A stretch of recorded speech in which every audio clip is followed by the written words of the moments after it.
అవతార శ్రీ శ్రీ నిమ్మల వెంకట సుబ్బారావు సిద్ధి సద్గురు మహారాజాదిరాజ కాళీకృష్ణ భగవాన్ వారికి జై. జగన్మాత జగజ్జన్ని శ్రీమతి సీతామహాలక్ష్మ సాధ్వీం మహా తల్లి గారికి జై.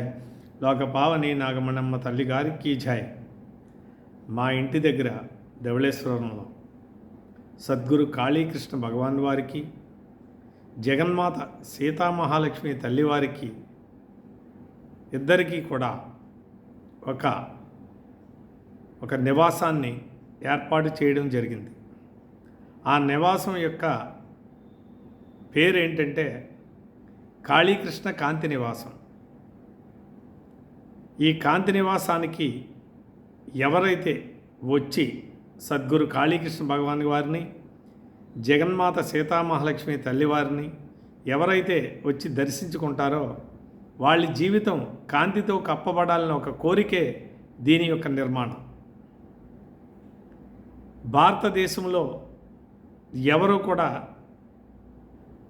ఏ యొక్క శిష్యుడు కూడా గురువుకి తన ఇంట్లోనే ఇంకో ఇల్లు కట్టడం అనేది ఇప్పుడు దాకా జరగలేదట. అంటే ఇక్కడికి వచ్చినటువంటి కొంతమంది చెప్పిన మాటల ప్రకారంగా నేను చెప్తున్నాను. అది ధవళేశ్వరంలో మా ఇంటి వద్ద జరిగింది.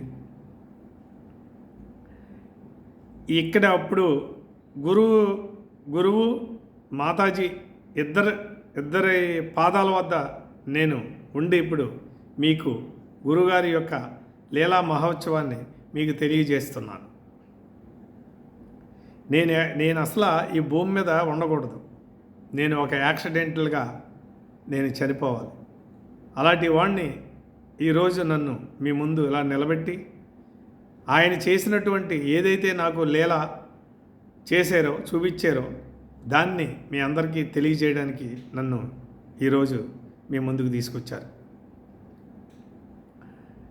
నేను 1988వ సంవత్సరంలో, 87వ సంవత్సరంలో నేను డిగ్రీ చేస్తున్నాను. నాకు ఇద్దరు చెల్లెళ్ళు, నేను, ముగ్గురు మా కుటుంబం. అలా అయితే మా పెద్ద చెల్లికి మ్యారేజ్ అయిన సంవత్సరంలోనే, ఆ 87లోనే నేను డిగ్రీ చదువుతున్నాను.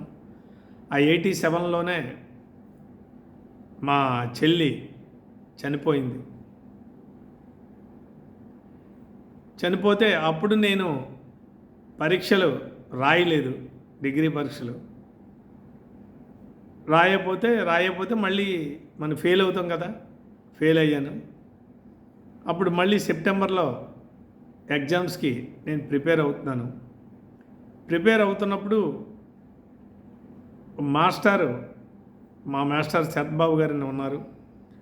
ఆయన ట్యూషన్ చెప్పడానికి ఇవాళ రేపు అని చెప్పేసి ఒకరోజు 7:30 కల్లా ఒకరోజు రమ్మని ఆయన చెప్పారు నాకు. నేను దానికి 7:30 వెళ్ళడానికి ఆ రోజు నేను ప్రిపరేషన్లో ఉన్నాను. సాయంత్రం 4:30 సమయంలో మా నాన్నగారు బాదంపూడి ఆశ్రమంలో గురుగారి పనుల మీద చూస్తూ ఉండేవారు. ఆ రోజు ఆశ్రమం నుంచి 4:30 గంటలకి మా ఇంటికి వచ్చారు. వచ్చి ఎవరే గురువుగారు నేను అర్జెంటుగా ఇప్పుడు బాదంపూడి ఆశ్రమానికి గురువుగారు రమ్మన్నారు అని చెప్పారు. ఇదేంటి, నాకు ఇవాళేమో ట్యూషన్ మాస్టర్ ఇవాళ నుంచే చెప్తా అన్నారు, మొన్నదాకా ఇవాళ రేపు అన్నారు, ఇవాళ పెట్టారు, మళ్ళీ అలాగే నేను పరీక్షలు కదా, ప్రిపేర్ అవ్వాలి కదా, నేను కూడా పొద్దున్న పంపించాలి లేండి అన్నాను. లేదు, ఇప్పుడు బస్సులు ఉండవా, ట్రైన్లు ఉండవా, మీ ఓడికి నోట్లో నాలిక లేదా, వెంటనే పంపించు అని అన్నారు. అంటే గురువు ఏది చెప్తే అది చేయడమే తప్ప ఎందుకు ఏంటి అని అడిగే విధానం మా దగ్గర లేదు, గురువు సంకల్పం వల్ల. వెంటనే నేను బయలుదేరి అయాళ రెడీ అయ్యి వెళ్ళేటప్పుడు, స్టేషన్కి వెళ్ళేటప్పుడు అయాళ మెయిన్ లేటు వస్తే లేటుగా దగ్గర చాలా లేట్, 7 గంటలకు ఎప్పుడు వచ్చింది. వెళ్ళాను. అక్కడికి వెళ్ళేటప్పటికి 8:30 అయింది. నేను వెంటనే గురువుగారి దగ్గరే ఇంటికి తాడేపల్లిగూడెంలో ఉండేవారు గురువుగారు. ఆయన ఇంటి దగ్గర వెళ్ళి తలుపు కొట్టాను. ఎంత తలుపు కొట్టినా ఎవరో తీయలేదు. కానీ ఆయన యొక్క రూమ్లోంచి కిటికీ అద్దంలోంచి ఒక కట్టెను సైడ్ అయ్యి కొద్దిగా గురువుగారు కనపడుతున్నారండి, లోపల ఉన్నారు. ఆ మంచం మీద చాలా బాధగా దొలుతున్నారండి, ఇటు నుంచి అటు అటు నుంచి అటు. ఇప్పుడు మనం ఏదైనా ఒళ్ళు పోట్లు అయ్యి వచ్చినప్పుడు అమ్మ బాబా అమ్మ ఆ టైప్లో ఆ చివరి నుంచి ఈ చివరికి అలా దొలుతున్నట్టు ఆ కిటికీ అద్దంలోంచి కనపడుతుంది తప్ప నాకు తలుపు తీయలేదు. సరే కొట్టి ఇంకా తీర్తలేదని చెప్పేసి నేను బాదంపూడి ఆశ్రమానికి వెళ్ళిపోయాను. అక్కడ వెళ్ళిపోయి ఉన్నాను. అలాగే అక్కడ అన్ని పనులు చేసుకుంటా ఉన్నాను. చేస్తున్నప్పుడు ఇక్కడ ఏం జరిగిందో నాకు తెలీదు. మా ఇంటి దగ్గర గురువుగారు ప్రతిరోజు సాయంత్రం మాటలు ఆశ్రమ గేటు వద్దకు వచ్చేవారు.